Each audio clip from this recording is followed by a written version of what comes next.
જય સુવરા ધર્મજનો. ભારત ખ્રિસ્તી ઇતિહાસનું ગૌરવ એટલે સંત ગોન્ઝાલો ગાર્સિયા. આજે માતા ધર્મસભા સંત ગોન્ઝાલો ગાર્સિયાનું પર્વ ઉજવી રહી છે. 7 ફેબ્રુઆરી એટલે કે સંત ગોન્ઝાલો ગાર્સિયાનું પર્વ. તેમનો જન્મ 7 ફેબ્રુઆરી 1556માં વસઈમાં થયો હતો.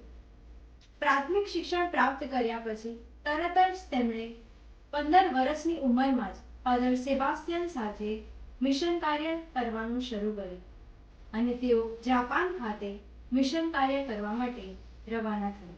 8 વર્ષ તેમણે મિશન કાર્ય બાદ ફ્રાન્સિસ્કન નામની જગ્યાએ બ્રધર બનવાનું નક્કી કર્યું અને ત્યારે તેમને ત્યાં અનુમતિ ન મળી. અનુમતિ ન મળ્યા બાદ તેમણે તે દેશ છોડીને મિશન કાર્ય છોડીને મકાઉ દેશમાં સ્થાયી થયા. ઈસવીસન 1586માં તેમણે ફ્રાન્સિસ્કનમાં મહત્તમ મિશન કાર્ય કર્યું અને ત્યારબાદ તેમને મકાઉ દેશમાં સ્થાયી થયા. મકાઉ દેશમાં પણ તેમણે મિશન કાર્ય શરૂ કર્યું અને ત્યાં પણ તેમણે સફળતાપૂર્વક કઠોર પરિશ્રમ દ્વારા અને મહેનત દ્વારા પ્રભુનું કાર્ય આગળ ધપાવ્યું. ઈસવીસન 1592માં તેઓ જાપાન દેશમાં પહોંચ્યા અને ત્યાં તેઓએ મિશન અધિકારી બનીને મિશન કાર્ય શરૂ કર્યું અને ત્યાં પણ તેમણે ઘણા ચર્ચ, હોસ્પિટલ અને સ્કૂલની પણ સ્થાપના કરી. જાપાનમાં તેઓ પ્રભુનો પ્રચાર કરી રહ્યા હતા અને ત્યારે જ તેમની ધરપકડ કરવામાં આવી.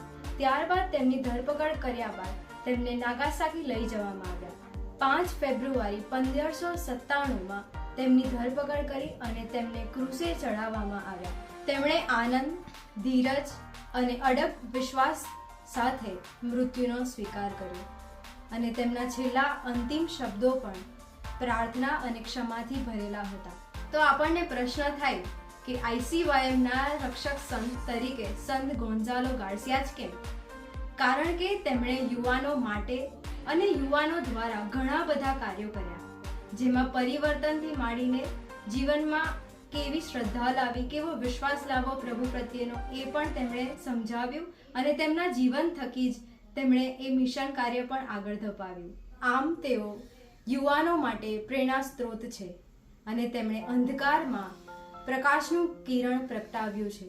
તો ચાલો આજે આપણને આવા પ્રભુમાં અડગ શ્રદ્ધા ધરાવતા સંત મળ્યા છે અને એમના જીવન થકી આપણે અડગ શ્રદ્ધા, ધૈર્ય, સત્ય અને આપણું જીવન પણ પ્રેરણારૂપ બને બીજા માટે એવો જ પ્રયત્ન કરતા રહીએ.